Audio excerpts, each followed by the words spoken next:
இனியவளே உனது இருவிழி முன் பழரச குவளையில் விழுந்த எறும்பின் நிலை எனது நிலை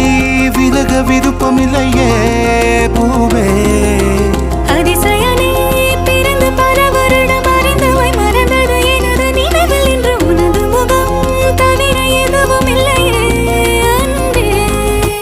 வேறாரும் வாழாத பெருவாழ்விது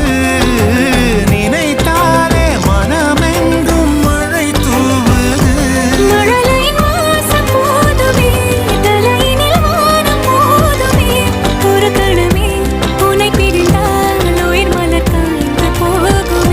நீதானே பொஞ்சதி நானே உன் சரிபாதி நீதானே பொஞ்சாதி